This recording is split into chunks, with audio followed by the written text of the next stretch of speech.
evening, ladies and gentlemen. Today is Wednesday, May 10th, 2023, and this is What's Happening Dracut, our 50th episode. Can you imagine, ladies and gentlemen? We've done this for 50 times. That's 50 headaches at Town Hall and Town Hall West. But ladies and gentlemen, we welcome you to the show and to our overly ostentatious studios here located at Dracut Access Television on 91 Mill Street in Dracut. And we are here tonight to give you all of the scoops from behind the scenes, in front of the scenes, what's happened at the Board of Selectmen last night, and what's coming up in the future of Dracut. If you want information about Dracut that you'll get nowhere else, then you want to come to this show, because this is where it's coming, right? This is where we're going to have it. Absolutely. And with us tonight, we have a jam-packed schedule, and our whole crew is here tonight. We don't have any special guests, but we have a lot to talk about. We hope that you join us, and you can join us by calling 978-957-4243 to get in on the discussion and talk about what's happening here in town. We are also able to be reached through live streaming on Facebook. We're there right now. If you're watching, you can send us a question or join in with comments, Richard or Phil or myself, and we'll bring it up and talk about what you want to talk about. We'll answer your questions right on the air live. And we also will, you can also join us by going to Dracut Access Television.org or DracutTV.org. Wow, there you go. And you get to see all of what we're doing here and talk with us through that also. Please call in. And Gordy, you set up the YouTube station. So what do we have there? You can go there and get the YouTube, get the show on replay. If you have a smart TV at home and you want to watch it right from your smart TV, just go to YouTube. It's What's Happening Dracut, and you'll see all our previous episodes you can watch and see what we had to talk about in the past episodes. So we also, we'd like you, if you can, to go to our Facebook page, like our Facebook page, and join us. Boost our numbers up. We are also associated with InsideLowell. Phil writes a column for them on a monthly basis, and I'm doing it similarly, and I'm sure we're going to stir up some mud. And thanks to Teddy Panos and the crew down there at InsideLowell, we are part of Inside Dracut, and you'll be able to catch this episode on Inside Dracut sometime tomorrow when he uploads the recorded version of our show. So, and by the way, Phil, that is really exploding, that digital. It is. He's doing a great job getting out the word. He's up to some 60,000 subscribers to it. I'll bet that's more subscribers than the Lowell Sun. I think so. I think they're under 40,000. Yeah. So we have Phil Tebow in the house, our resident architect extraordinaire. Thank you. How's life treating you? Good. As a matter of fact, I was out in Collinsville section of Dracut. Some people were interested in doing a few things. A lot of zoning issues involved. And so that actually leads into what we'll be some of what we'll be talking about in the show today. Well, there isn't a better person in Dracut that could, other than probably John Crowley? John Crowley, who knows zoning. He's the zoning god of Dracut and probably of the Commonwealth. He knows all of the ins and outs. But you are probably right. You're right next to him on that, I'm sure. Thank you. Because you have to be, right? Yep. But John Crowley is supposedly the extraordinaire. He's very good at it. Very good at it. So we also have Richard Silvio in the house. Hello, folks. How are you? How are you doing, Richard? I'm doing good. Allergies are kind of kicking my butt a little right now, but I've been hitting the headlines a few times on Inside Lowell. Yep. A few articles down at the Senior Center, and now we have the CPC. Got a few bombs tonight. I got some good information for you guys, so I look forward to it. That's right. Well, I wanted to save this discussion about Inside Lowell with you when we talk to you, because Richard's now part of the Inside Lowell crew by virtue of being the cub reporter at What's Happening Dracut. So you also catch all of his stuff on that. John, I don't think it's any surprise that I'm a member, and now it's up to 60,000 subscribers. I'm not taking all the credit, but give credit where credit's due. There's a correlation, you're saying. Correlation does not necessarily mean causation. I will attribute that to my 12th grade statistics teacher. So I'm wondering if that Nose on Dracut show is now going to have to up its views because we're getting so much more play with 60,000 people out there. What do you think? Gordy Scott's in the house. Yes. How are I you, had a Gordy? little bit of an accident. You can see my Uh-oh. arm's in a sling. So. Gordy, tell the people what you did. Tell everybody what you did. Well, so I just had new windows put in the house, so I was putting up some shutters, and it was raining out. So ladders and rain don't mix. Should have known that. And I'm sure that Jen, hi Jen, how are you tonight? I'm sure that Jen was upset that you were even up on the ladder. Yeah. Was she holding the ladder? No, she was in the house cleaning, and she saw the ladder fly. My legs fly up in the air, the drill fly, hammer fly. You're lucky the drill didn't fall on your head or something, right? Right. It could have been worse. Oh my God! I'll Don't be all you right. know you're too old for that stuff now? That's what Are you 50? You're over 50. You're over 50. That's what they say. I tried to kiss my wife on the lips, and she said, "You're too old for that." I said, "Okay." That's great. Don't That's start great. something you can't finish. So So Gordy's, no, I have DLS, which is dry lip syndrome. So, it's not very good. So I'm going to invest in some chapstick. there you go. Very good.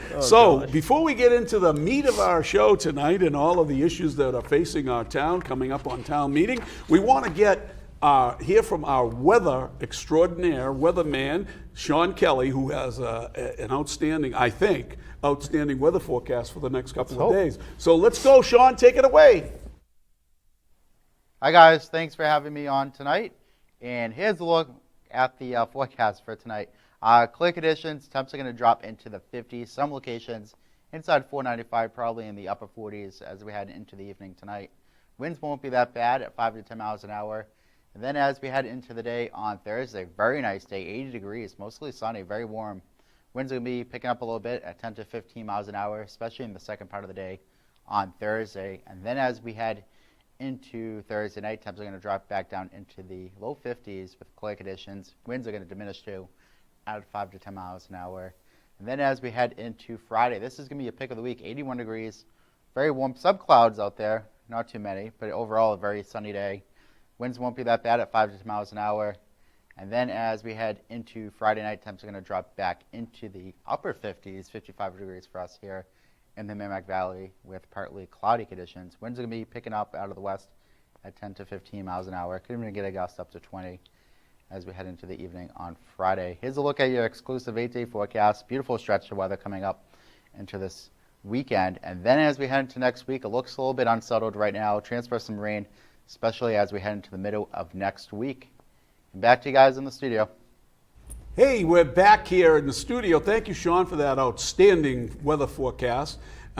We know that you're doing a great job for us and for the Merrimack Valley, and you can catch him on Mill City Weather, and you should look up his Facebook page and give him a like and follow, and absolutely check out his website also. Sean's very good at what he does, and we're glad to have him with us. So Phil, what do we have for special events coming up this week?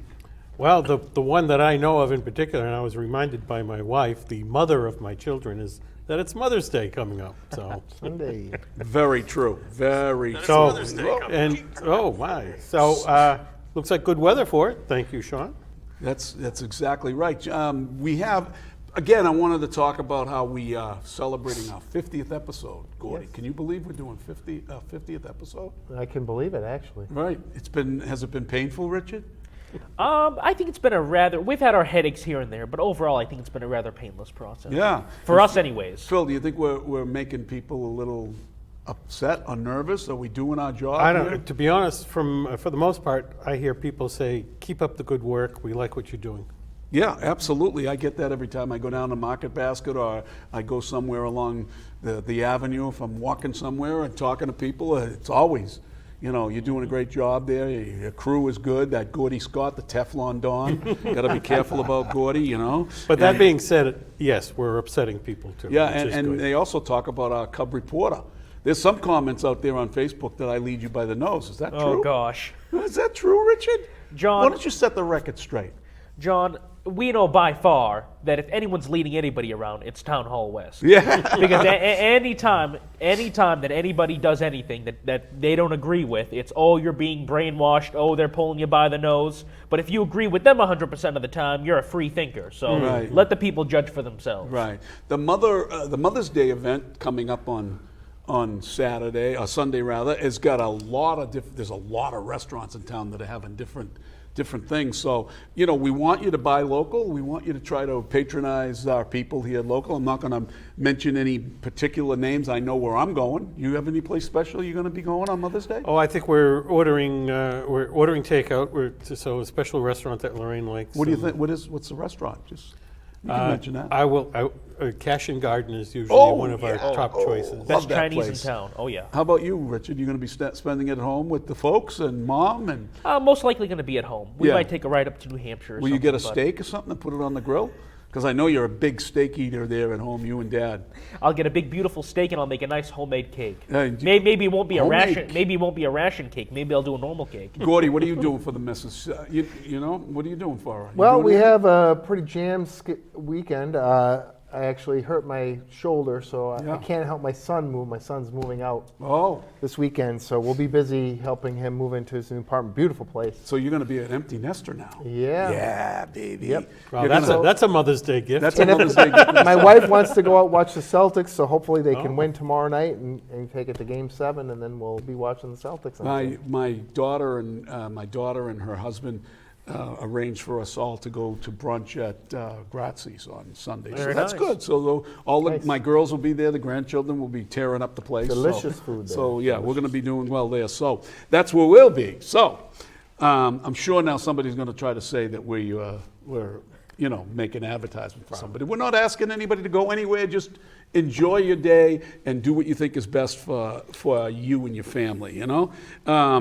Richard, anybody online right now talking, sending us any well wishes or anything? Or Sure, we just- have Angel, of course, chiming in, a very loyal fan of ours, are going off about the charter review. I guess it has a lot of typos in it. Yeah, we're going to discuss that as we go along. But stay We have tuned, Angel. very good friend of mine watching. I won't say her name, but she's a smoking hot Polish girl, the cutest Polish girl I know watching. Whoa! Big fan of ours. She knows who she is. Whoa, you got to watch out. We have Sandra Catalano watching. We have Renee Young chiming in. Awesome. Well, Renee won re-election. Congratulations, Yes. Renee. We're going to talk Correct. about your re-election and what have you in a few minutes. And Rob Shepard as well. And Rob Shepard is out there, who we're also going to be mentioning him Yes. tonight, who was a guest with us last week. So let's just dive right in here and get started on some of this stuff that we have.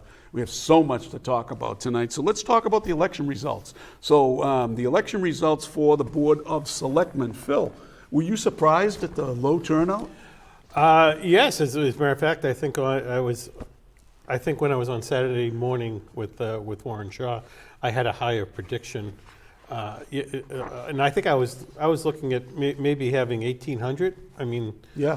by comparison, I couldn't have shot that low. I know. So 589 registered voters came out. I believe 230 of those were early voters. Wow.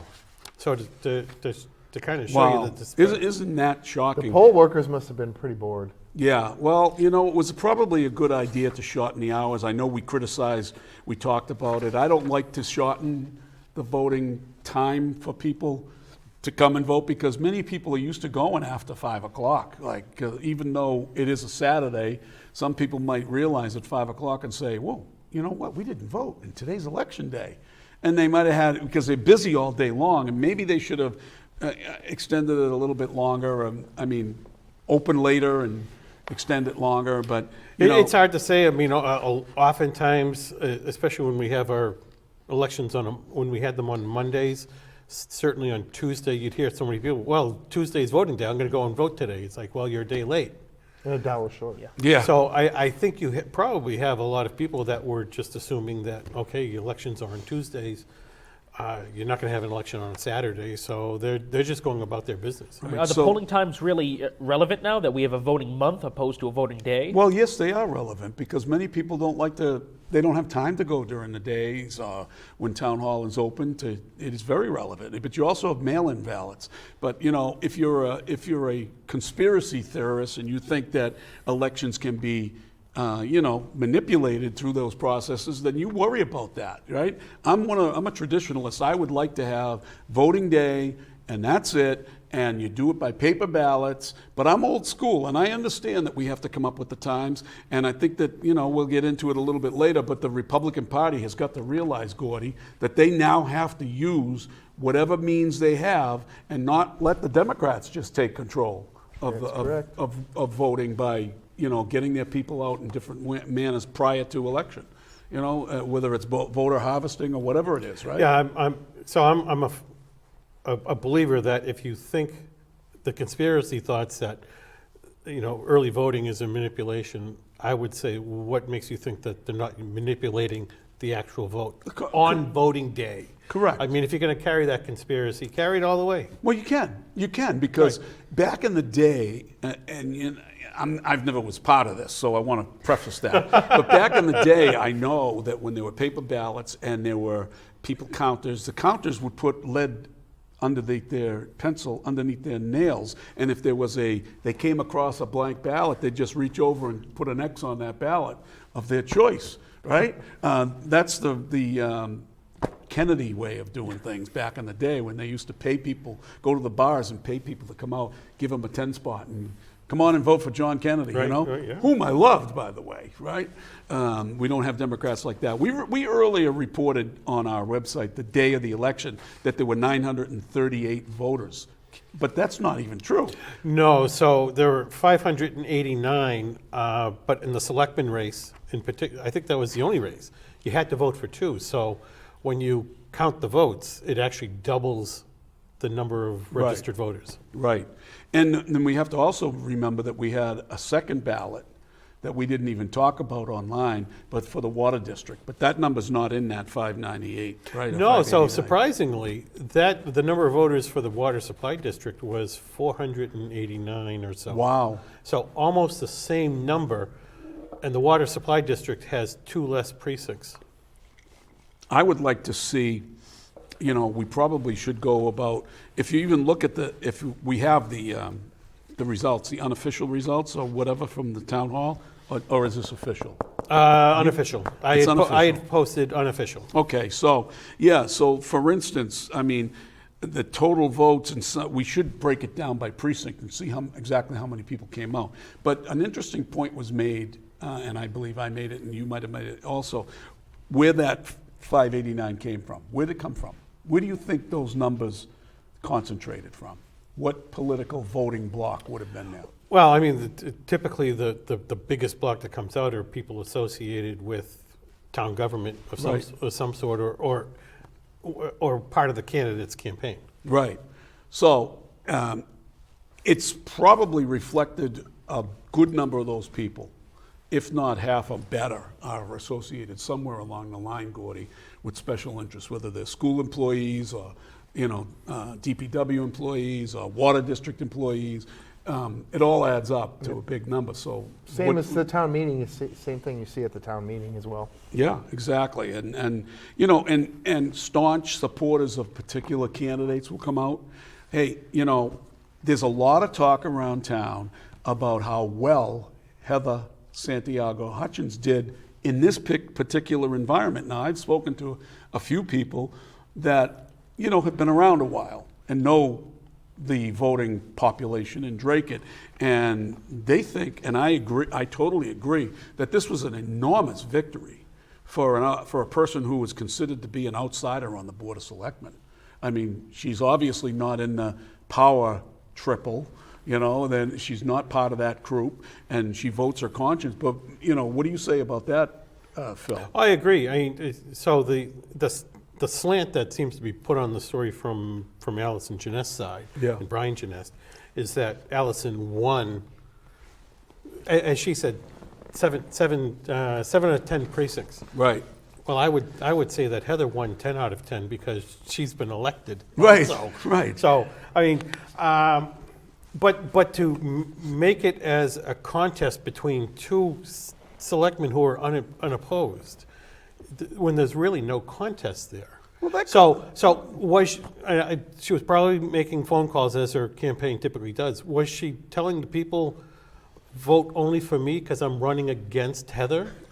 Where she's point. really not running against anybody. No, exactly. But this is all about ego with that. It is, it is. With the Janess family, it's all about ego. Just look at, his Dracut Access show. I mean, Gordy, you know what he did there. What did he do there with that show? And He had a bot clicking on his Bot page. clicking, yeah, exactly. And I mean, and the same thing goes with how he boasts about having his show as an award-winning show. Who paid right? for that? And who paid for that? Yeah, right. DATV paid for that. And, it wasn't something that you had to pay. You think that the guy would have taken it out of his pocket and paid for it, but as a courtesy, DATV paid for it. And of course, But there weren't many competitors from the studio because it wasn't brought up to nobody any other nobody show, else as we knew know. about it. Right. So, that's no fault of DATV at all. I'm not placing any blame on DATV at all. I mean, it's not something that has been done in the past, and we hope that it doesn't happen again in the future. That everybody has the equal opportunity. But the bottom line is that it's a bought award. I mean, come on, and you didn't even pay for it. You know what I mean? But Just to get back on to the election. Right. There was one person who essentially topped the ticket of everything. okay, who was that? Blanks? No. The library trustee. Linda? Linda. Truville? Linda Truville. Where is that? Yeah. She garnered over 500 votes. 533 votes. Wow. I would say that's a ticket That, topper. that is really a topper, as opposed to getting just 447 votes, where that's what Ms. Yeah. Janess is Yeah. boasting about doing. You know what's really abhorrent about the whole thing is how I understand there's not a bigger competitor in the world than me. I mean, everything is a competition to me. I want to try to be first in everything I do, but that's okay. You're right. That's what we want to do. You want to strive in your job, right? You want to make sure you got that big government Type A contract. personality. Yeah. So and we wouldn't be on these shows if we weren't somewhere in the realm of a Type A personality. But to go out in a contest where you're running with a person that's already on the Board of Selectmen with no opposition, and then you got to boast about being topping the ticket by one vote. So Heather got 446 votes. And the amazing thing about that is that the votes that had to vote for Heather were huge because they're all insiders. Most of them are insiders, right? So for anyone to think that they're far and away the most loved candidate with the insiders, that's tells a lot. And I used to get the same amount of votes because I think town people appreciate somebody who's thoughtful, methodical, and very well prepared for meetings, and that's Heather. I mean, Heather does her job. She does her job well. She's just not as boisterous as I am, right? Or she's not as in the forefront. In fact, she was criticized by the chairman during sign holding on that election day, where she was overheard by several people, not just one, several people, and we have this confirmed, that she was disparaging Heather as being a person who, wasn't very confident in herself, and that she's not confident at what she does, and she needs her support group around her to be able to feel. I mean, what kind of a person does that, right? Talk about a AAA personality. I would say somebody who's not confident doesn't. Right, exactly. And that's what I was going to say. Flat out, layman's terms, a bully. Right. The most insecure people are the loudest people. And it happened that her, one of Heather's daughters was standing there and heard the whole thing. No respect. Why would you do that in front of the kid? What does the kid have to do with it, But besides the fact, that's the type of person they are. That's the type of person they are. They don't do anything unless it benefits them. Just as they never attended town meeting until she decided to run for office, and then she's at town meeting. So it's just amazing. But it was a historic vote, and it was interesting to watch. But there were other votes there. So it's just to put this all to bed, we went through all of the precincts, right? And there was only 1 or 2 votes separating both of the That's select correct. persons in most of the precincts. And I mean, precinct 1 had 43 people vote off, or, you know, the votes, they got 43 votes out of the 500. So there were a lot of blanks, and as you well know. 240-ish blanks, 45 write-ins. Which means half the vote, or better than half the vote for each side, Yeah, were bullets. Were bullets or write-ins, right? Bullet votes and write-in votes. You ever wonder why they don't post who the write-ins were? It has to be more than 10. Is that right? I Yes, didn't know that. correct. How do you know that? Actually, so because if you remember back when George was running for the George who? Miliaros was running for the For the moderator. moderator. So I had people in my neighborhood write in. I got, I think, 17 votes, and then they have to post me in the book because I had more than 10 write-in votes. Oh. Wow, wow. If it's less than 10, they don't document it. So, let's see here. So, we can talk a little bit about who got the biggest votes, and it's pretty clear. There were 240 write-ins. Oh, no, blanks. And there were 45 write-ins. Yep. So, I mean, I heard wonder I how was many one were of your them. name, Phil. I heard I was one of them. You probably were. Yep. You probably were, you know? Well, if there were some there, thank you. Yeah. They wouldn't write me in unless it was in the obituary. You know, that's where they write Well, me they in. tried that They tried that. prematurely. They Yeah, tried yeah. that, of course, you know. So let's talk about the school committee race. There was no race, but, you know, and that's a credit to Renee, by the way, Yeah. that nobody would. Or is it really a credit that there was no contest in any group? Does that mean something about the apathy that's Well, I think there? in my post when I put the results on, I said, is this the sound of resigned apathy? Yeah, yeah. And I think that might be most of the case. Yeah, I think it's across the nation that's what's happening. And, you know, somebody asked me that when somebody knocks on their door and asks for a vote or for a signature or something, and they talk about, they ask the first question out of some of them, are you Democrat or Republican? Right. Do you know that? Do you know, Richard, that there's more independent voters combined more independent voters than the combined number of both parties in Absolutely. Massachusetts? The first thing that they teach us in AP U.S. government in high school is that you have I think they said it's 8% on the far right and 6% on the far left who control everything when the vast majority of Americans are in the middle. Right. And the media tries to fool you, of course. Right, right. Well, the far right and the far left are really they're outliers. Really, they're not the ones controlling it. It's the people in the middle that are controlling it in both parties. Well, true, but both the farthest people on the left and the right are the loudest. the most- They're the who control loudest. the They media, make the most particularly noise. the left. Absolutely, you're absolutely right. So let's talk a little bit about Renee Young. She was the chairman this past year. Yeah.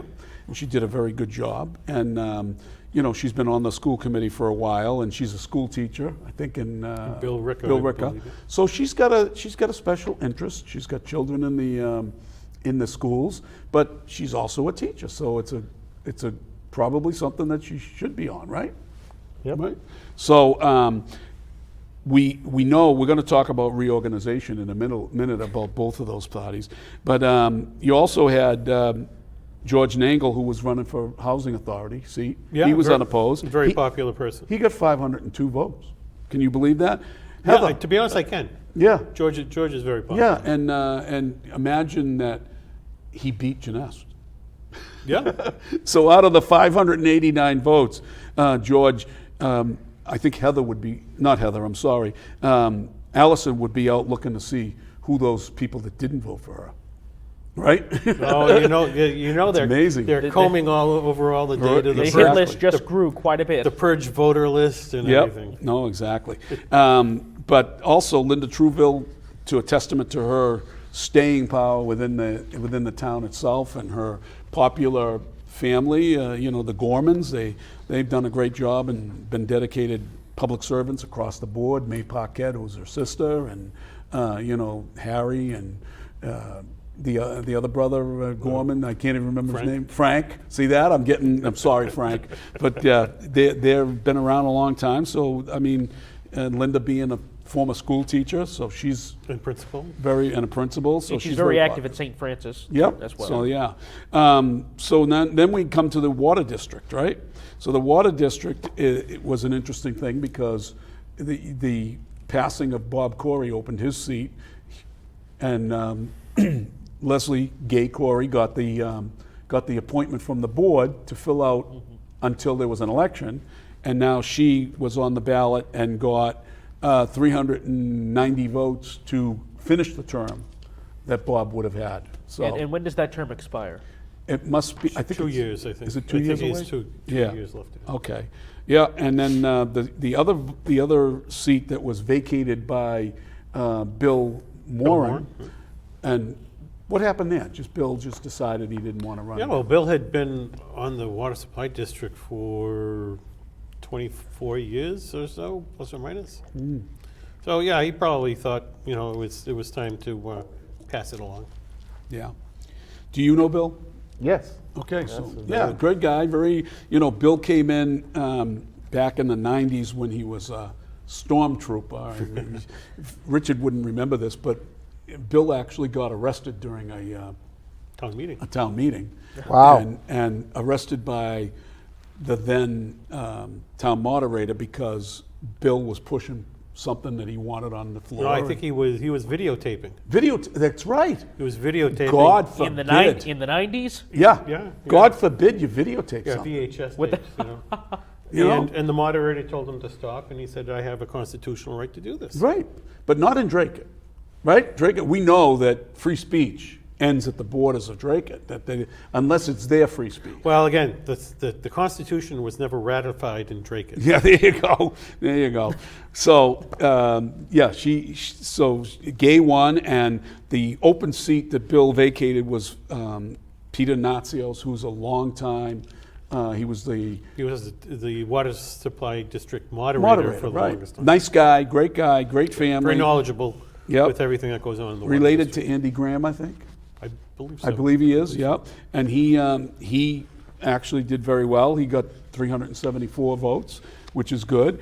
And then you had for the clerk of the water district, Jane Boysenalt, who's our town clerk, and she got 418 votes. So that's all good stuff. Yeah, Janie's a great person. She is. Does a great job over at the town clerk's office. Yes, she is. Is there anything else that did we beat that dead horse enough on the town elections? So There's what's not much to talk about otherwise. I know what's the future hold for town elections? I think people are going to be hesitant to run because of the politics in the town, and Mr. Janess likes to run everyone's name through the mud. If you're running against a candidate that he likes, then And he takes that typical. writes typical slanderous right. documents in the papers, and Right.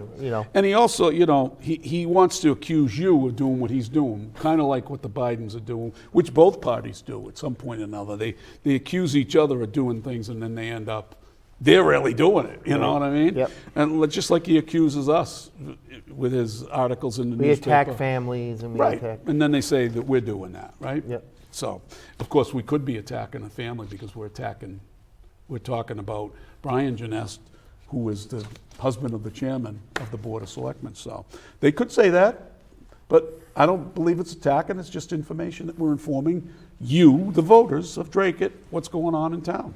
So that's the end of that dead horse. Let's talk about last night's meeting a little bit, right? Oh, no, I wanted to talk about reorganization. Oh, okay. Right, the reorganization of the two boards. So let's start with the school board. So the reorganization of the school board happened last Monday.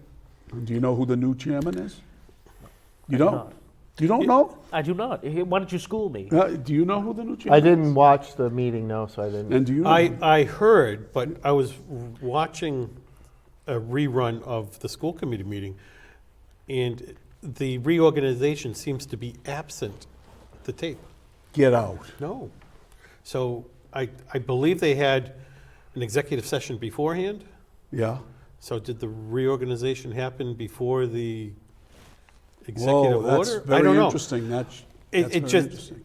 the seats had changed when the broadcast, maybe I didn't catch the broadcast at the right location, I don't know, but it seemed odd to me. Well, we're going to have to check that out. Richard, that's your job. Check it out if it's in there, because Phil might have come in at a bad time. You can maybe go on Yeah. your phone and see if the reorg happened live while they were in their meeting. You can do that while we're talking. check it out. So the long and the short of it is that I know that from what I've gathered and what I thought I saw, right, was that Renee was nominated by Rebecca Duda to be the chair. And then the second came from Renee. And then there was a little bit of a discussion, and then there was a nomination by Allison Volpe, to, who, by the way, is good friends with Renee Young, which kind of perplexes me why she didn't want Renee to be chairperson again. But Allison nominated Joe Wilkie. And then Joe Wilkie was seconded by, I think, himself. And then when the vote was taken by voice vote of you vote who you want. Right. And it was 3-2 for Joe Wilkie, because Linda Truville voted for Wilkie. So, it kind of looked a little disjointed, and it was kind of like a little bit of surprise. Did you pull it up? Yeah, playing it right now. Okay. The Wi-Fi's a little slow. All right. So we'll move on, but we will check that. Yeah, Excuse me. but if I can interject with a parliamentary procedure here, Right. nominations do not require a second. Exactly. Huh. And that's Sorry, I have it playing right here on the DATV website. Yeah. I go to play it from the beginning, and it jumps to 8 minutes and 33 seconds, and Joe is in the chairman's seat. okay. So there had to be something that happened with DATV Yeah, that we we can- couldn't. We'll find out we'll what that ask- is. we'll But ask I don't DATV think there's about that. anything nefarious No. going on here. That I just think that No, probably, I you know, thought it odd too, because when I was watching it, all of a sudden it jumps to that spot, and it's into the meeting. Yeah. Posting Yeah. that I received from the website Oh. had the reorganization at 6:15, I think. Oh. Okay. So they Separate meeting. so they have it on the website on the Facebook It's a separate page? meeting. Oh, it's a separate meeting. Oh, okay. Cover it because it was at Oh. 6:15. I don't think they ever asked us to cover it. Oh, okay. I get it. There you go. So Yeah. there it is. We weren't We really. were just given some information by one of the Staff. guys If you there. couldn't hear it, it's just strange. It had to be was something. at an earlier meeting that they did the reorganization, Oh, okay. essentially what he's saying. All right. So the bottom line is that's what it is. So Joe Wilkie, congratulations again to being the chairman. I understand it's his last term, that he's not going to run again. I don't know, he'd be up for re-election next year, Yeah, I so think he's told people that he's not running again, and that's probably why he wanted to be chairman again. could So just as well. So at this point, there's a lot of capable people on that board, and we'll see what happens. But the next thing I wanted to talk about is the reorganization for the Board of Selectmen. You watched that, right? I did. Did you find it interesting? Absolutely. So Allison Janessa, who's the chair at that particular point, opens up for nominations, and there's a nomination for her. Joe DeRocco couldn't wait to jump off the Yes. seat to renominate I her, think right? he nominated her before she requested nomination. Yeah. Did you watch that? Yes. Did you see that? Yes. He was like frothing at the mouth. He was foaming and wanted Ready to to jump go. up Yeah. to get there, you know? Yeah. Yeah. And Someone zapped him and someone had a buzzer and zapped him to Yeah, jump out of his chair. exactly. And then I believe Allison asked if there were any other nominations, and Heather nominated Jennifer Kopczynski. Oh, okay. So I got Renee Young just chimed in on our Facebook page, Yep. and this backs up what Nate just said. So the reorganization meeting was, I'm sure, properly posted for 6 o'clock. And they had the reorganization meeting, but DATV wasn't there at that wasn't point. there, and because the meeting wasn't supposed to start till 7, so that's why, when they get out of negotiations, they went in, and that's how it was. So, Yeah, I mean, I suppose logistically it makes sense to reorganize before you're going into executive session, because then you're carrying that same executive board through. But I just wish they did it Should on have air. announced it, yeah. Yeah, they should have done it on the air so that, and then even if you take a break and go. But I understand what happened. It's a logistical thing, and Yep. it's nothing, again, nothing nefarious that went on here, and it's all above board. So, so let's go on, let's continue on with the reorganization of the. With the Board of Selectmen. Selectmen. Yeah. Do So, have you a- know, I'll give, this is the only time I'll give credit to the Genests in Town Hall West to be able to sufficiently brainwash somebody enough to where they won't vote for themselves, the deciding vote, to be chairman of the board. Because Heather voted for Kopczynski, Tony voted for Kopczynski, Kopczynski did not vote for herself. She would have been the deciding vote to make herself the chairman of the board. Right. She was essentially the swing vote. To have that power in your hand and be brainwashed enough to turn it down, can't believe it. Right. Oh, I see what you're talking about. Yeah, exactly, because she was nominated for chair by Heather. Right. So, and Tony seconded it. Well, there's no second. No, there's no second. They There know doesn't- that there's there seconds doesn't are have to be required. a second. It That's was right. in her hands. She let it slip right through. But I was asked a question, when there's two votes, isn't there supposed to be a vote on one name and on the other? I says, no, under Robert's rules, you vote by name at that point. Correct. You vote by name at that point. So, and that's exactly what happened there. But, you know, it's just amazing. And then all of a sudden, who nominated for the vice chair? Joe Dracut. Joe Dracut, no, who No. nominated? I think it was Kapinski. I think you might be right. Kopczynski nominated Joe Dracut Yes. for vice chair, and it was, you know, they voted for Unanimous. him. It was unanimous. It was unanimous. Of course, you know, I can see why you don't, why It's even just- bother at that yeah. point. And then for clerk, Kopczynski. She was nominated. So the that's correct. power three are the power seed, right? So, which is fine. I mean, we know to the victor goes the spoils, right? And until there's a change somewhere along the line, that's going to happen. Yeah, well, I mean, if there were truly independent thinkers, the power triangle could have changed very easily. Yeah, exactly. The swing could have been enormous. So that's where that is at. But it's interesting that Janess didn't get the unanimous vote. I found that to be tremendously interesting. So why? Well, again, I believe the voting was done somewhat incorrectly, where Allison said those who want in favor of Allison retaining the chairman vote yay.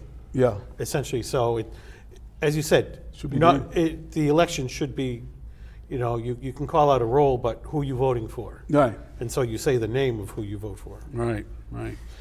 So we got to move on, and we want to talk about the DATV, the warrant articles, right? We're going to talk about warrant articles, but I'd like to put in the forefront the budget that was submitted by DATV, and this is all public knowledge, so we're not talking out of school on anything, and we're going to talk about what happened with the budget. So Phil, give us a little fill-in on what's going on with the budget at Oh, DATV. jeez, the whole thing is, I think it's more complicated than the zoning bylaws. Yeah, well, if it can be anything. Certainly, they've made it that way. Yeah. So DATV is funded through monies of the Comcast franchise fees, which are from Comcast. They're delivered to the town, and then the town has put them into a enterprise fund, and from there, they're expended at town meeting, and so DATV can then invoice the town for those funds. Exactly. Did I say it simply enough? I think you did. I think you did. So the subscribers pay, and a percentage of that fee that you pay 4% of their cable. goes into the use for this board. So. It is not tax dollars. Right. So we've lined up the tape, right, for our attorney. Yep. So the DATV attorney, we weren't allowed. DATV was invited to 3 different meetings. And told that they were going to talk about our issue, DATV's issue, and that they wouldn't allow us to speak during the meeting, so we had to sign up for community input. So this is our attorney who's given an outline of what we found, why. And before you do that, we went to an enterprise fund, which she's going to explain, and the enterprise fund, we always got direct pay from Comcast to DATV Historically, right. historically.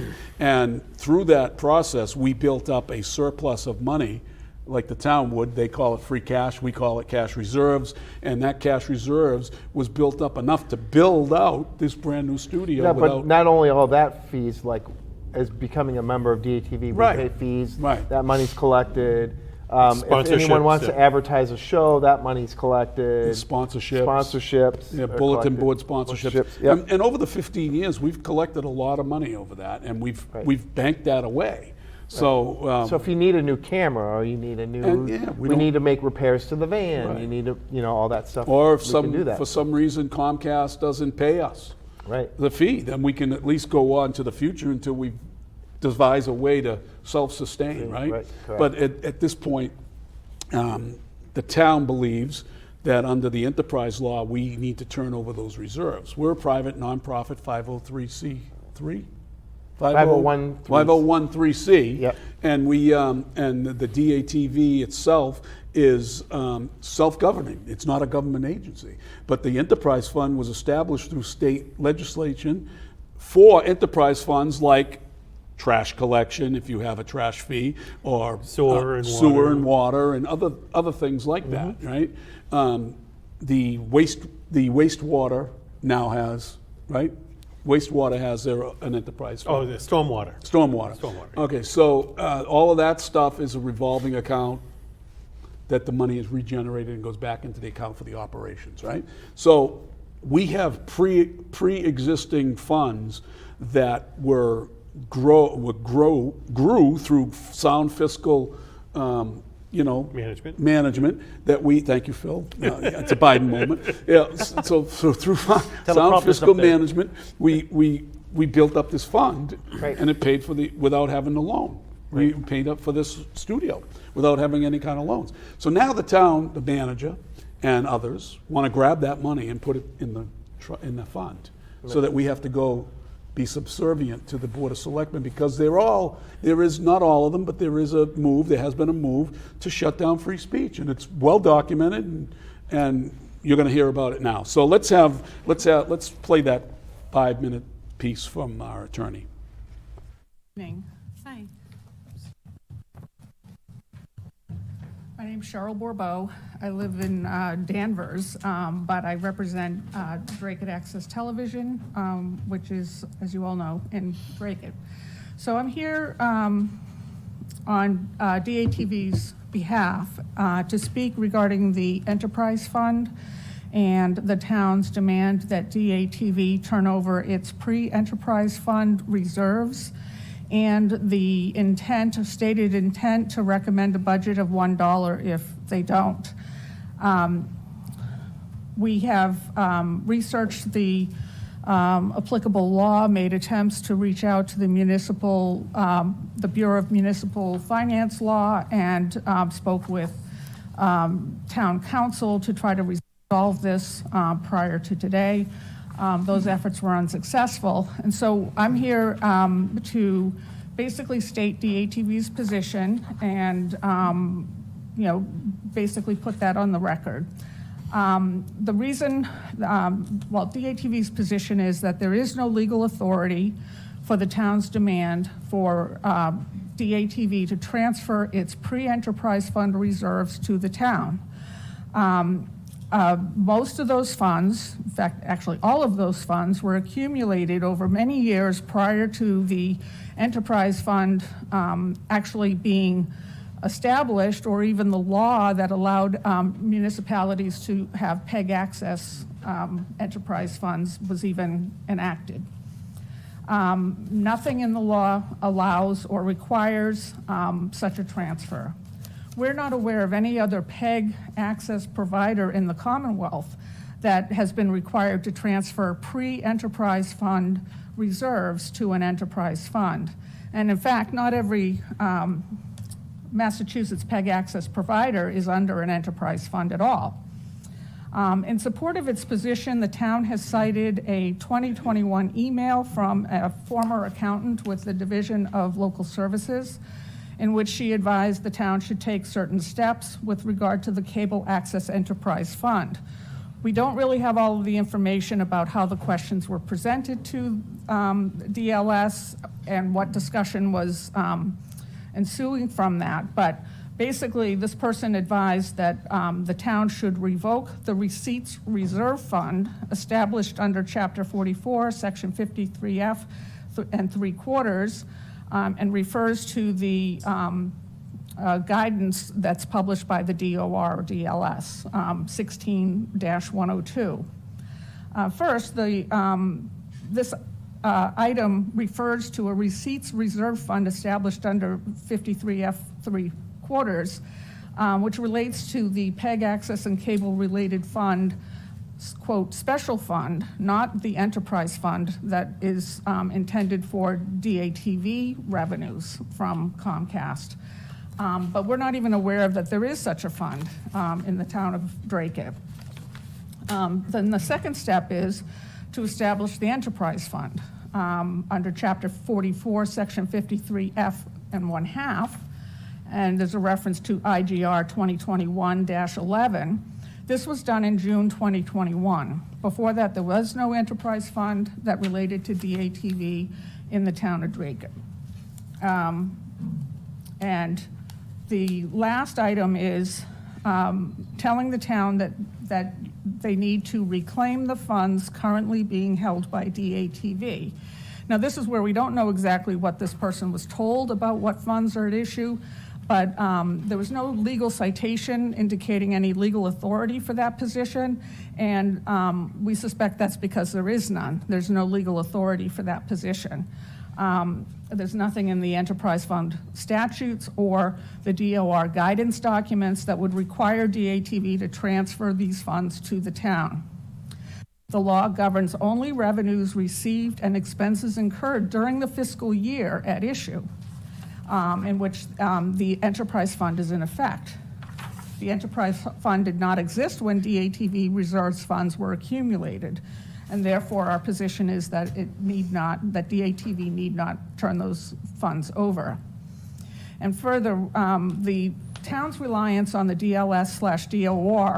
DOR is misplaced, because even on the DLS website for the Bureau of Municipal Finance Law, they state telephone or email responses to questions are intended as informal guidance and, quote, do not represent the official legal opinion of the DOR.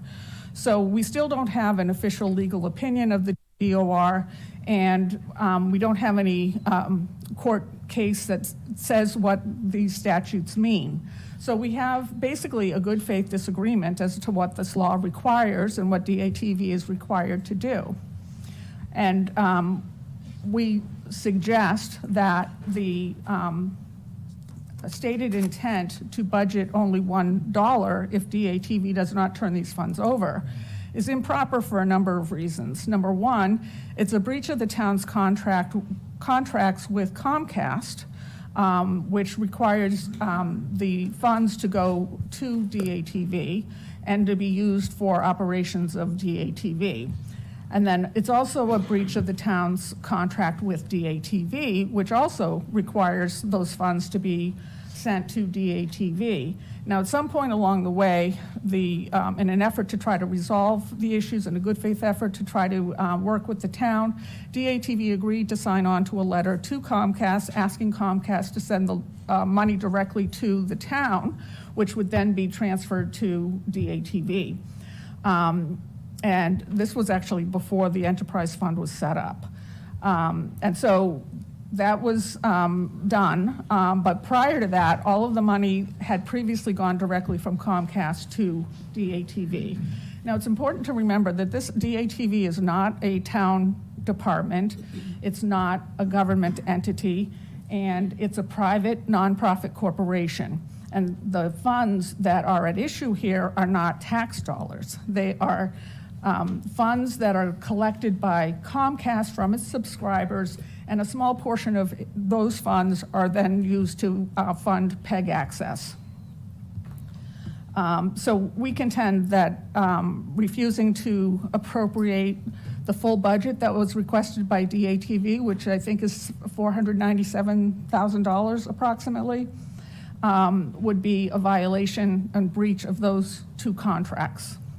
In addition, because there's nothing in the enterprise fund law that allows or even allows or requires DATV to turn these monies over, we contend that the action by the Board of Selectmen, the town, to require DATV to turn over funds is a violation of the enterprise law, and more specifically, the refusal to appropriate the full budget requested by DATV is a violation of the enterprise law, which requires the town to appropriate funds that are necessary to operate the PEG access service. There's no reason to do this. There's no evidence whatsoever that there's any issue or concern or insecurity regarding these funds. DATV has proven over many years to be a great steward of the funds that are under its control. In fact, it has been able to operate the operation without, with some surpluses that now have become reserve funds, which are assets of the corporation and they're not budget surpluses. And they were so prudent in their use of these funds that they were able to build out their current studio, which is a state-of-the-art studio that provides outstanding service to the people of Dracut. And they did that without borrowing a single penny, which is really impressive. Not the least of which, obviously, is the fact that DATV provides outstanding services to the people of Dracut, and failing to appropriate required funding would deprive the community of high quality and robust programming. Finally, we note that prior to a couple of years ago, when there were some concerns about content on certain programming, the board had expressed no concerns about finances of DATV or an enterprise fund or taking funds from DATV. And so therefore it appears that there is a danger or a risk to the town of claims of political retaliation and violation of First Amendment rights. For those reasons, we think that it would be unwise for the town to demand and require DATV to turn over funds, and it would be completely inappropriate for the town to appropriate only $1 against a $497,000 budget. And therefore, accordingly, on behalf of DATV, I urge the board to include DATV's full requested budget in the town warrant for the town meeting. I would also like to submit for the record, if permitted, a copy of our letter to council, which more fully outlines these arguments. Thank you. Thank you. And thank you for hearing me.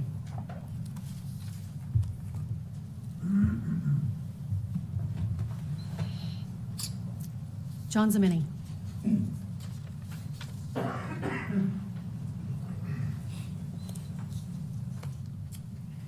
Good evening. I'm John Zimini. I reside at 74 Arlington Avenue here in Dracut. I am the president of DATV's Board of Directors at the current moment, but I am here tonight to speak on behalf of myself and what I believe is an injustice being perpetrated upon Dracut Access Television. I am the last original member of the Dracut Access Corporation's Board of Directors when it was established some nearly 20 years ago. As you know, I am a former selectman here in Dracut, and this is the first time that I have had the opportunity in 9 years to come and speak before you. I have a political history with certain members of this board that date back 20 years. I am asking that you do not allow a powerful member of this Board of Selectmen to exact political revenge upon his enemies while using DATV as a tool to accomplish that revenge. Certain members of this body have demonstrated over the last 9 years that they do not want free speech in Dracut. They want to silence free speech, and they've said it from this forum a number of times. I'm asking that you don't allow this individual to exact his political revenge upon me as a member of the board of directors, and Tammy Dristolaris, a former selectman, and Philip Tebow. You should not allow anyone to use this forum or any other political forum or elected position to hurt DATV, which is an outstanding organization here in Dracut. And I thank you for your time. Thank you. Paul Chenevier? Okay, so we're back. So a couple of things there. As you can see, it speaks for itself what we said. But a couple interesting things that we're not going to play tonight because it's too long to do it. But the town manager has repeatedly said that we haven't had contact with DAT with the town relative to this fund, and that they've been trying to work with us for 2 years to get these reserve funds back. Is that true? No. In terms of when I say we, I mean DATV. But go ahead. No, so I was president prior to you taking Right. over. During the contract negotiation, there was constant contact between the Right. DTV and the town of Dracut. This issue was not on the table. No, I mean, it had been brought up briefly, and it was agreed upon by everybody associated with both in the town and DATV that these reserve funds were off the table. Right. They would remain in the care and custody of DATV. Right. Now, we also had a meeting with Victor Garofalo, myself, I think you were there, Phil, in the manager's office with the manager, and it was all of us were there, and we were talking about this, and the funds were brought up, and Gary Muse, by the way, Yep. and it's recalled strongly by all present that Ann Vandal said, we're not interested in that. That's not on the table. So for her to continually say that she's been trying to tell us this for 2 years and try to get DATV to turn these things over is just disingenuous at best, right? It's definitely political payback. Right. And I actually have proof because very similar to what happened with Dracut Access TV, I was the president of Dracut Basketball Association. Mm-hmm. We became a member of the town, so all of the funds used to come directly to Dracut Basketball Association. Now they went through the town because we had some issues with gym reservations and things like that. So at the time, anyone that sent a payment into the town to play recreation or travel basketball, Right. the towns went into a fund. I would utilize those funds, and if those funds ran out, which almost every year we didn't have enough funds because we didn't charge enough. So we had to take money out of our reserves to Right. pay back the town because we'd run $300 short. Never once did they ask that our private funds that we did fundraising for, we were a Right. 501(c) as well. Never once did they ask for those funds. Right. So all those funds have to go in, and it's the same with Dracut baseball, Dracut girls basketball. So if they're going to do that for Dracut Access TV, they're going to have to go against all those. Well, other it's interesting that foundations. you even mentioned the town organizations that don't do it. We know, all of us here at DATV, know that many pegs across the state, if not 80% of the pegs, don't have this kind of a problem at all, and they all have reserves. Yeah, and they typically get a direct payment from Right. Comcast or whatever. Right. It's a supplier nonprofit in company, so if a millionaire wanted to come in and say, here, Dracut Access, I love what you're doing, here's $1 million. Yeah, It they doesn't could. go to the town, it Right. goes to Dracut Access TV. Right. Now, if something should happen to DATV and they go out of business, what happens to all the assets? Phil? So as far as all the equipment and Right. lighting in the studios, that gets turned over to the town of Dracut or their designated provider. Right, which is the way that it's set up. That's the way the contract reads. And it's in the Comcast contract as well as how that all is. Correct. And it's also in the Comcast contract that no political subdivision or no one associated with the town or anybody, including DATV itself, can control content.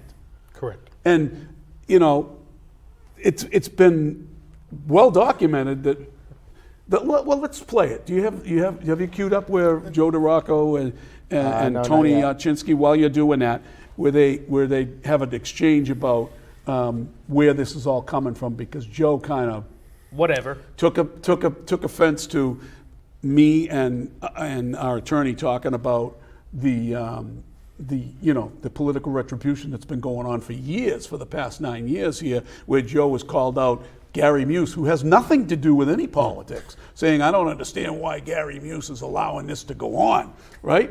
So let's cue that up. Here we go. We take it, but then we're still getting the money, enough money to cover their budget. So isn't that money always just going to sit there? No, not You still have to necessarily. put that Not money that necessarily. Comcast And sends one of the you. reasons I say that is because the viewership is really declining because of streaming. Mm-hmm. I don't know what that's going to have, what impact that will have on the budget as a whole. So building the retained earnings, which is where that money will go, will certainly help them with that. And it would be invested. It's not, I just think it's two separate processes. I don't disagree, but the first process hasn't worked, and it's not going to work. So maybe we're going to have to go to Superior Court. Madam Chair? Yes, Selectman Orchinsky. I don't like the language of, holding hostage, political retribution, which I have seen on this board relative to Dracut TV.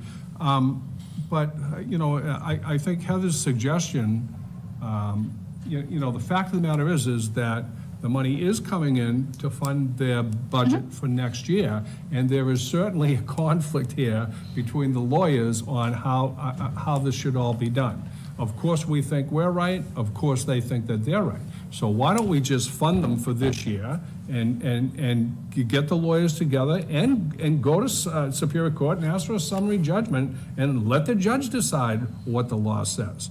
I don't think that you should hold their budget hostage, your words, Ann, because they do such a great job at DATV. We have one of the best cable access television programs anywhere I've seen, and I don't like the language of holding hostage and political retribution. Let's just do what you want to do.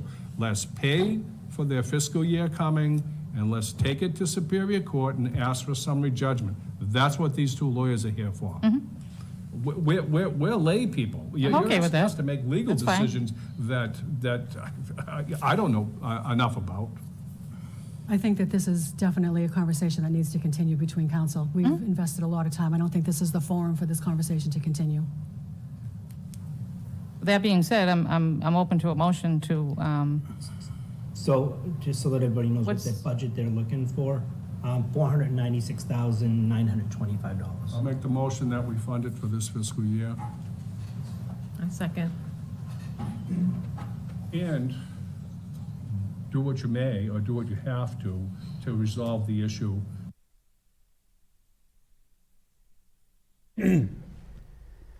Yeah, we'll go back to that. I wanted to rewind that up to where Joe DeRocco speaks, and that there's an exchange between Tony Archinsky and Joe, and it's a very good one. And It's somewhat explosive. it's somewhat explosive, so we wanted to bring that up.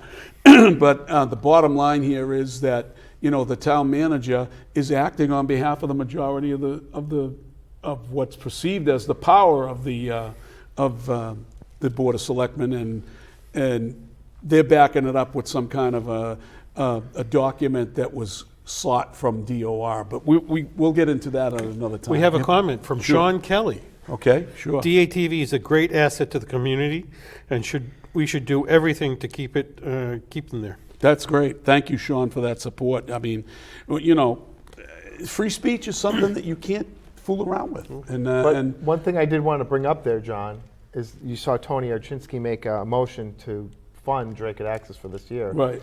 And there was a vote. And one of the power triangle Well, we're going to get back actually to that. Yeah, she defected. Yeah, she did defect. Let's go to where Joe takes offense to some of the comments that were made about, in reference to him. I have to go by what our attorney tells us to do. And he's telling us right now that that's what he got back and that's what he was told to do. So I really, what their attorneys say means nothing to me. I have to go by what my attorney tells me to do. Madam Chair, if I may. Yes, Selectman Kopsinski. I have not read the contract. You got to go back for more. Go back a little bit more because that's an important part. Yeah, we want to try to get it back to where rewind it, not forward, go backwards. Yeah, backwards from there. And we're trying to get when Joe Dracut, it's before Heather, because he was the first, obviously the first to speak. He tries to jump into it right away. You know, because he's obviously takes offense to the stuff about political retribution because he's the one. He took the bait. You know, he actually took the bait and talked about it. And, you know, Tony adequately jumped back at him and said, you are the subject of that. And, you know, it's been well documented. If you can't find it, we'll have to. I wish we had queued it up before, but we'll try to queue it up. I think that's at the end. Is that at the end? I thought so too. Right before the vote or after the vote. Oh, okay. So let's go back to the vote then. All right. Thank you so much. If I remember. All right. Well, maybe you were right, Phil. I'm sorry, Gordy. Let's try it. Well, see, Let's play it we through. can admit our mistakes. Yeah, we'll go through it because, you know, there's so much going on in our heads about this. But So if you read the article, it says within it that each item is considered as a separate appropriation. Okay, that's great. So that Yep. takes care of that. No, sir. Okay. What's the pleasure of the board on Article 12? If we vote to fund this for the fiscal year, I think that brings a lot of the tension down, and it also shows that we are trying to cooperate, and, you know, I'll be happy with whatever the judge's decision is. That's fine. Madam Chair, it's not political retribution if the DOR is telling us this is what we're supposed to be doing, and this is what our attorney is supposed to be telling us we're supposed to be doing. So, I mean, I take a little bit of exception. I know they pointed, it was misstatements made, but about one member of this board, which I'm sure they meant me, but that's okay. But I have nothing to do with DOR or what our attorney's decisions are. So, I agree that if we're getting the precedent come down to us from the DOR, then that's what we should be following. If that's what they're saying should be done, then that's what should be done. Madam Chair, you know, just to remind, you know, Mr. Dracut, you know, you are the person that they're talking about, Joe, and you have said some really, very... Mr. Okay, guys. Well, no, I'm let's just stick- saying, you've said some very derogatory things about DATV, and that's going to come out when they sue us. I hope you're ready for that. Okay. whatever. That's enough. We have a motion and a second to fund the budget for this year. All those in favor say aye. Aye. Opposed, say no. No. No. Motion passes 3-2. so, as you can see, whatever, Joe doesn't care that because it's not his money that will be expended Well, in a lawsuit. I guess it doesn't mean a hill of beans to him. Yeah, you remember that when he said to that Yeah, during absolutely. the Justin George issue. To the right. firefighters. The firefighters issue, right. But the bottom line is, you know, he doesn't care. And he's on a revenge tour that's going to... Well, the town likes to get sued. Well, Brought up Justin George. yeah. They love lawsuits. Which They're going to there's get more another to one. come. There's more to come on that, Yeah. folks, because Justin George is about to be a guest here at some point, I'm sure, and we're going to hear a lot No, but if about they that. keep doing these things, So if I can jump in with Sure. just one last thing. They keep referring to this IGR, which is Right. which are guidelines. But the guidelines reference a particular section that isn't appropriate to DATV and PEG access. Right. So they're referencing the wrong section of code and wrong section of Mass General Law. It would be akin to me saying, I have a Subaru, and a manual for a Subaru Forester, and somebody comes up to me with a Subaru Ascent, and I say, here, you can use my manual. It's a Subaru. Yep. But it's not the same. but it's the same thing if you work for the town and you have $100,000 in the bank. They say, oh, you have to give us the $100,000 because you now work for the town. Right, We're going to yeah. tell you how. You just have to come to us and tell us when you want to take the money. Yeah, out the of the trash fee or whatever, Yeah. right, the trash contract or It's, something like that. it's just ridiculous. Yeah, it totally is. It's Overreaching. Yeah. well, it's government overreach. You're absolutely true.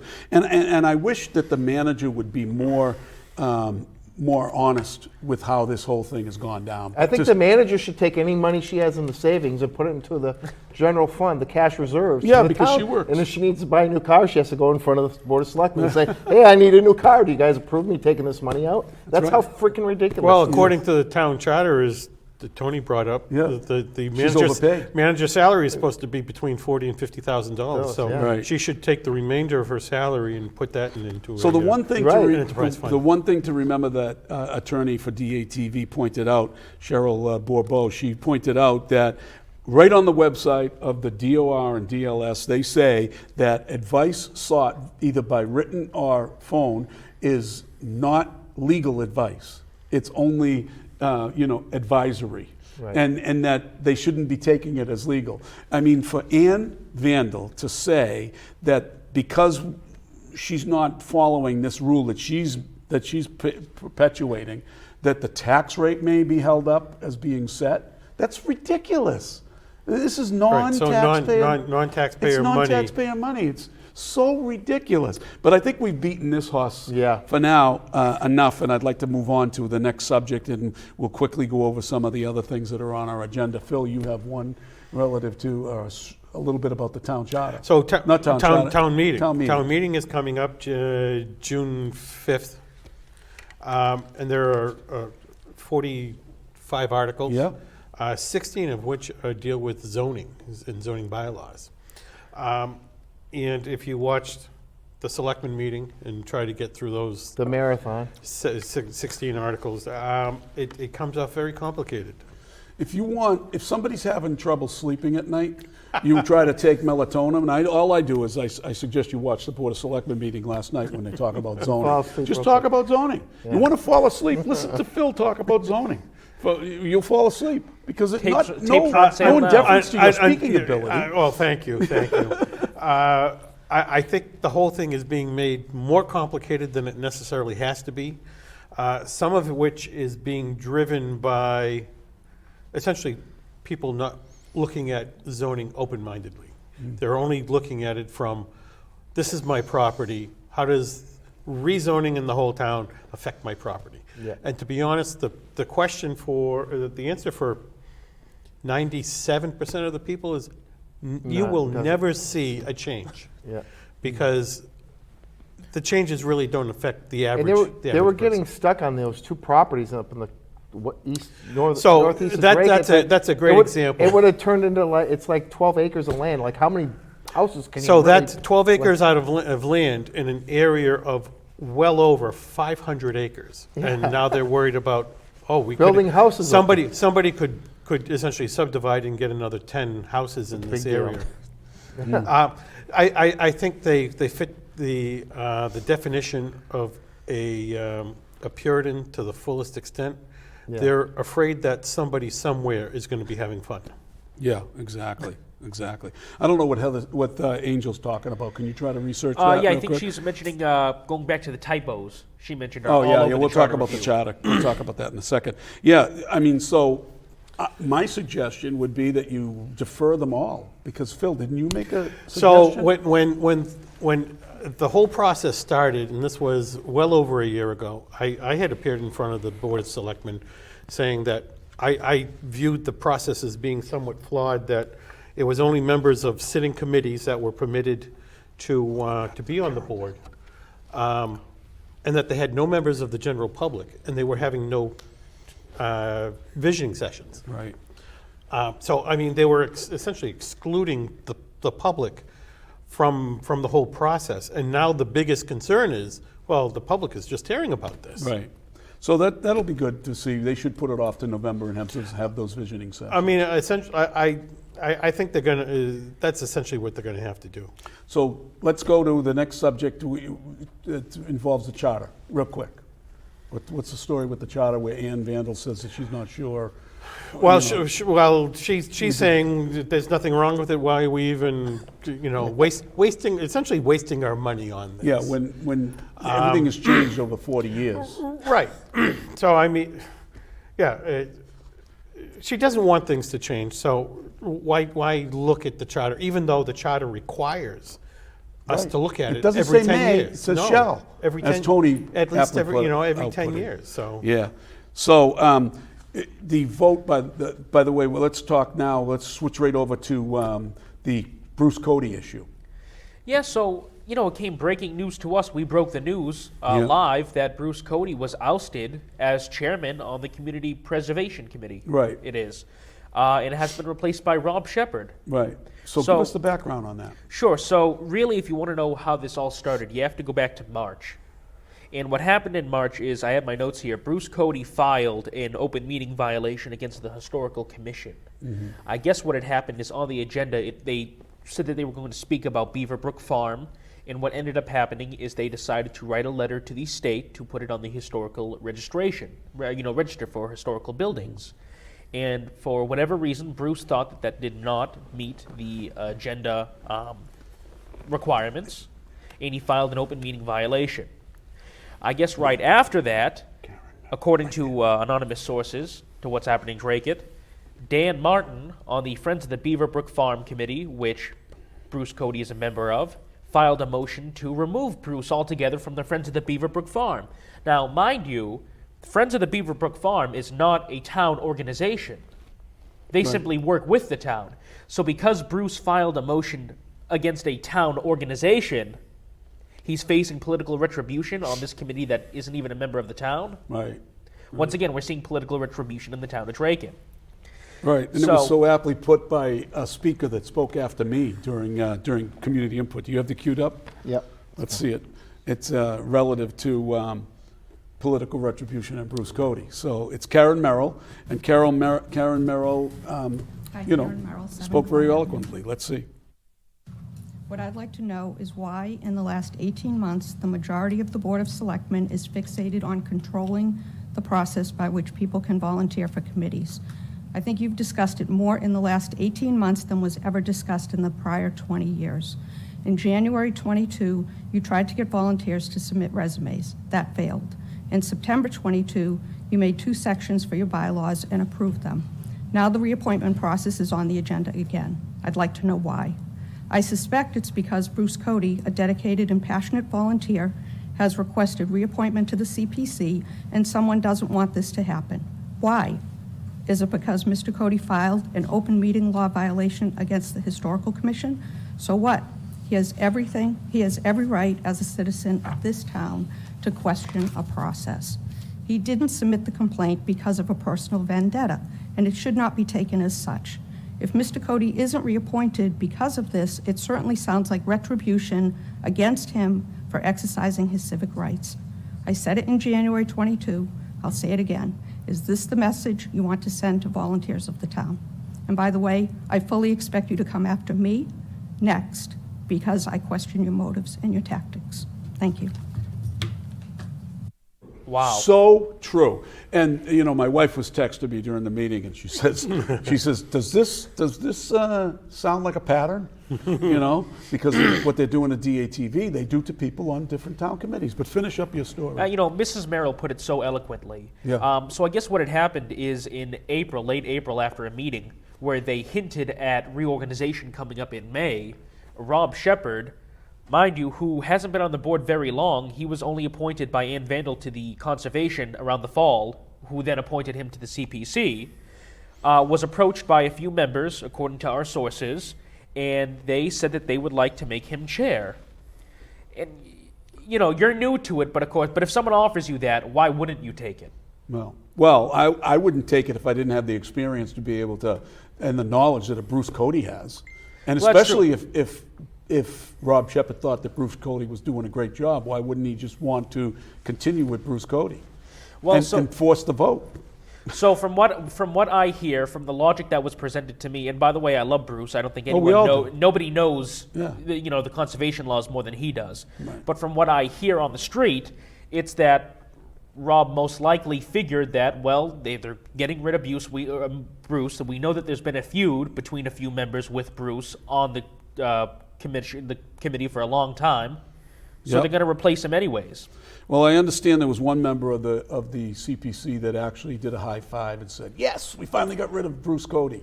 I wouldn't be surprised. And I know who it is, and I'm going to approach that person, and we'll report on it the next time we go out, because that's ridiculous. I mean, because he opposed spending money also, and it's my view only, I believe that this political retribution just added to it, because he said he pushed back on spending money to tear down buildings. Ridiculous. The Beaverbrook Farm. And I believe that, the chairman has a lot to say with that, the chairman of the Board of Selectmen. And she's very, involved in everything that goes on at Beaverbrook Farm, because she's in a butter. And she's concerned at what goes on down there. And this is nothing against Rob Shepherd either, obviously. No, right. The way I see it is that this has been brewing for a long time of certain members of the board trying to get rid of Bruce. Yep. And it just so happens Rob Shepherd came along and they chose him to replace Bruce. Well, we will have more on this as time goes on. Let's get a little update from you on what's going on in Lowell Superior Court.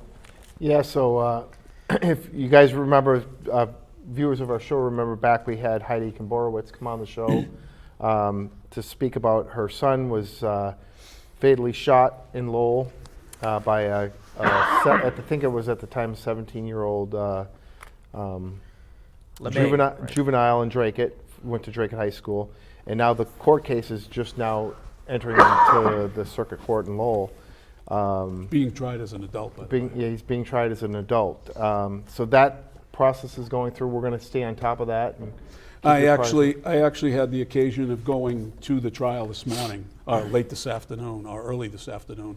I went over there around noontime, and I went into the courtroom, and it's very fascinating to watch the players, and it's just heart-wrenching when you're watching video of a gunshot, and I'm sitting in front of the family of Aiden, Adrian, Yep. and they, you could hear the sobbing in the room. I mean, there's so many lives that have been changed because of this, because of stupidity and viciousness and hatred and whatever it was.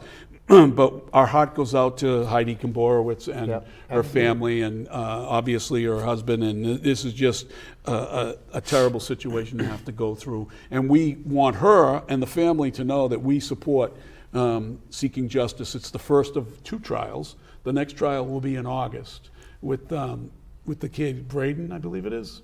Yeah, so it's going to be interesting to see. And tomorrow there is a site visit on the Southwick Street, I think it is, in Lowell. So I'm going to try to make it over there in the morning to see what the jury does and maybe get some pictures or what have you. But we had a great show here tonight. We want to thank Tony Archinsky, and we want to thank Heather Santiago Hutchins for the support that she showed up on our DATV issue. The bottom line is... Well, I would say I thank you to Well, yeah, Jennifer. you haven't let me finish my thought, But we also want to thank Jennifer Kopczynski. Now, I've been a big critic of Jennifer Kopczynski, and I probably will be in the future, but she, at least she stepped up. She stepped up, and she talked about the fairness, as Heather had put and others have put on the board, the fairness of what's going on here, and that I think that, once we get this budget passed, the ball will be in the court of the town to take it to court to get a declaratory judgment. I'm sure that, everybody will abide by that. I mean, there's nothing nefarious here going on at DATV, only that they want to control free speech. And it's really a sad day in the history of Dracut. But although nobody should ever think that it's unusual here, because if you buck the trend of the powers that be, you end up getting the black mark on your forehead and never again to be part of anything. It's much like that scarlet letter that gets embroidered on your forehead. So, any further comments? I wanted to talk about the Joe Biden and Donald Trump stuff, but I'm sure we'll get onto that. We have the teachers union still. Yeah, the teachers union is still waiting to come in. That's the paraprofessionals union. Right, correct. And we're waiting for what's going on with that. So at this point, we've got to sign off. We've had a great show again. We want to thank everybody again for joining us. Phil, you have anything else to say? No. Mr. Silvio? Just good night. Hug your mother this weekend if she's still around. Hug your mother. I'm going to be thinking of mine, obviously. And Gordy, take us out. Guys, thank you again for watching our show. We're always going to keep you abreast of what's going on here in Dracut.